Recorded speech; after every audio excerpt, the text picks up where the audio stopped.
Hi everyone, I am Sam and I make videos about neurodiversity and exploring the autistic experience here on YouTube every week. Today I'm going to be doing something a little bit different from my normal videos, and I'll be talking to Rees Finlay, who is the author of the book Reaffirmation, Coming to Terms with an Autism Diagnosis. He is self-publishing this through a Kickstarter campaign, which has been going for 2 weeks and already smashed through his initial funding goal. Now, Rees was kind enough to send me over a preview so that I could have a look, so I've been looking at this one. It's kind of a comic book / novella hybrid. The book is an exploration of his life as he sort of hits rock bottom and then, through climbing back up, finds his way to his autism diagnosis. And it's really interesting to me because, first of all, I'm not really a comic book person. I'm not familiar with graphic novels or anything like that, but I did find, clearly he's a very talented artist, and I did find myself really connecting to the drawing style and that portion of the book. It's also quite interesting because he and I have had quite different paths. We're different people, you know, different experiences have happened to us. However, reading through this, it's sort of undeniably relatable to me. I found myself chuckling along and really relating to him, even though I haven't had the exact same experiences. The internal feelings and emotions and the sort of essence of autistic life is so similar, so I really enjoyed that. That's why I really like these kind of books about people's personal experiences, because everyone's got different lives, but the core essence of being autistic is actually quite remarkably similar. And clearly this is a very raw, emotional book. It's done with a lot of humour, but at its essence it is sort of a man who has fallen apart and putting himself back together. So I'm really excited to have Rees here today to talk to us all about the book. Now, I just wanted to say I'm really sorry about some of the technical issues that we had during the recording. Parts of it had been re-recorded, so I know that there's quite a few continuity issues. Feel free to point all of these out in the comments below. Equally, if you have any questions for Rees that I haven't asked or you're just curious about, please ask them in the comments below, and I hope Rees will reply to them. So let's get on with the interview. So, welcome Rees. You were diagnosed with autism about a year ago, is that right? Yeah, this is the 1 year anniversary to the month. Oh, I mean, congratulations. By the time this goes out, it'll probably be almost the actual day. And it's been a really interesting year, to say the least. Great. Well, can you just tell us a little bit about yourself and tell everyone sort of your background and that sort of thing? Yeah, absolutely. So my main career background, I'd say, is in art and illustration. And that started about 5 years ago when I started doing self-published comic books. And from there it grew and grew, and I ended up doing trading cards for big movie franchises like Star Wars, Stranger Things, and Walking Dead, which was a huge opportunity for me. And then the autism diagnosis came along, and it was... I'm not going to say there's no books out there for adults with autism. I just think there's a great range of them there for children and families, but I think we could do with a lot more aimed at adults. And I think what I was looking for when I was first diagnosed just wasn't around or readily available to someone like me. So I kind of set out to make the book I would have wanted to read when I was diagnosed, and then using, obviously, everything I've learned over the last few years with the art and illustration, I've kind of made it a hybrid of comic book and a novel. So how was your actual diagnosis process, and what prompted you to begin this? So the road to diagnosis started almost exactly 2 years ago. It was quite a mental health crisis at the time, and it was a perfect storm of stresses, you know, every conceivable angle in life you could imagine, you know, work, relationships. But yeah, during that time when the mental health thing was being explored, it became discussion with my mother and my GP, because apparently I was tested as a child and kind of slipped through the system. And that began a 1 year wait to actually see a specialist to get the diagnosis. And 1 year is quite a long time to wait in limbo. Obviously, your viewers are worldwide, and I think the way the systems work in different countries is completely different. Yeah, I think it's pretty common for a 1 year wait, actually. Yeah, because I had some people tell me, oh, that's pretty good, or, you know, I think your wait was a bit shorter. Yeah, my wait was 4 months, but I also do think I got lucky in some ways. I don't think everybody in the Netherlands would have a 4 month wait. I think I was just at the right place at the right time, you know. Oh, absolutely. And, you know, from what I've gone on to discover about how the process works and how many people do slip through the net, I think anyone who does get the diagnosis can be considered lucky in a way, and how you look at it. But yeah, in that time, it was that was when I thought I would come to terms with it. I researched the condition. I realised, okay, I do have a lot of these attributes. I'm probably going to be diagnosed as an autistic person when it comes to it. But still, when I was in those sessions, when I was told you are autistic, and I was given a little slip of paper, for some reason it just hit me like a train. You know, both literal and metaphorical one in the comic.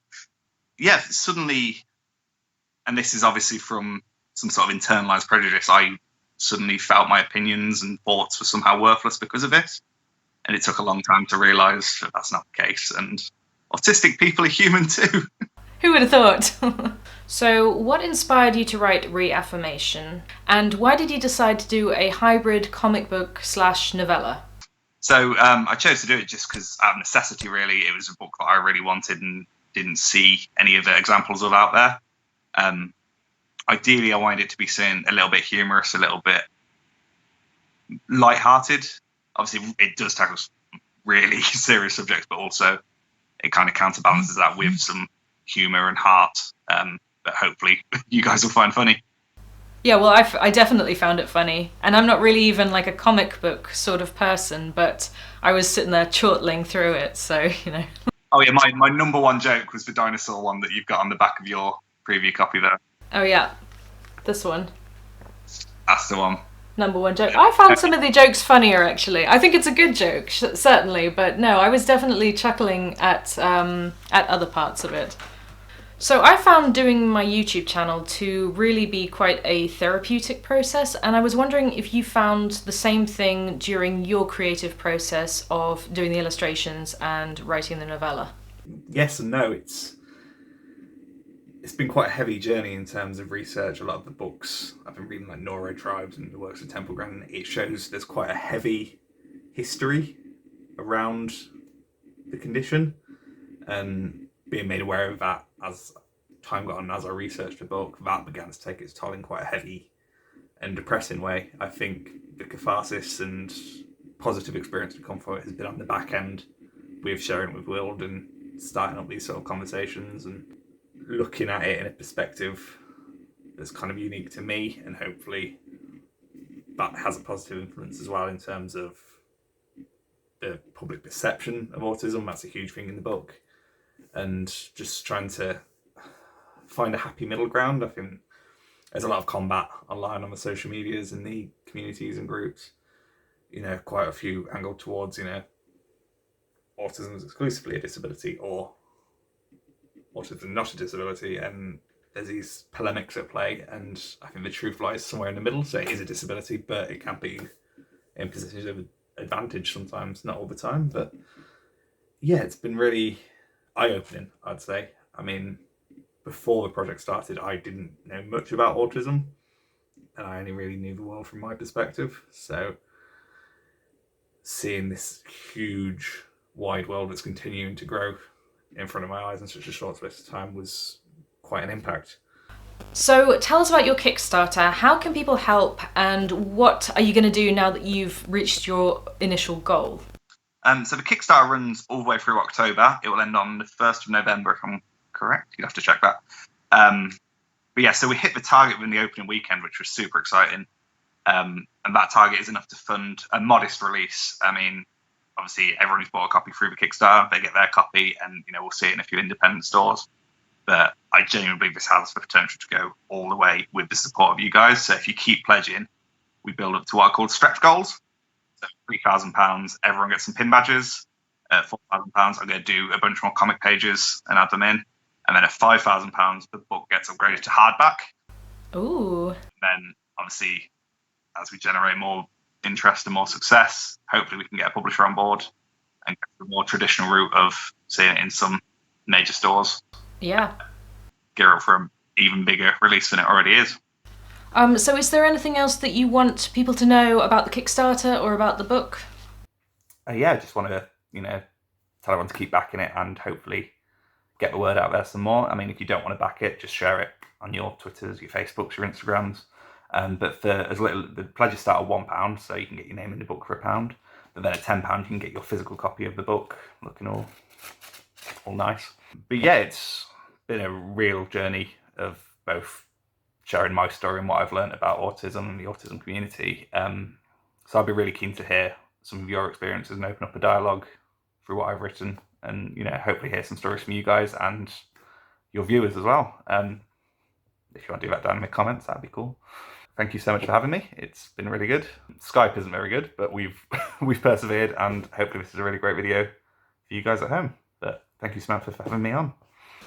So thank you so much to Rees for agreeing to this interview. It was really great to have you on and do something a little bit different with my channel.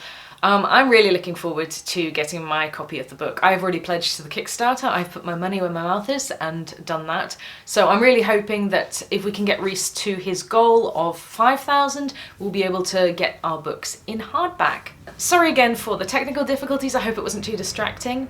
And I'm really curious to know whether you like these kind of videos. I really like supporting other autistic creatives, whether that's you know, artists or authors or musicians. So do let me know if you are interested in this format. I will try to improve the actual technical stuff, and whether that's something that you'd like to see more of in the future. So once again, thank you so much for watching. Thank you to Rees, and I will see you next time.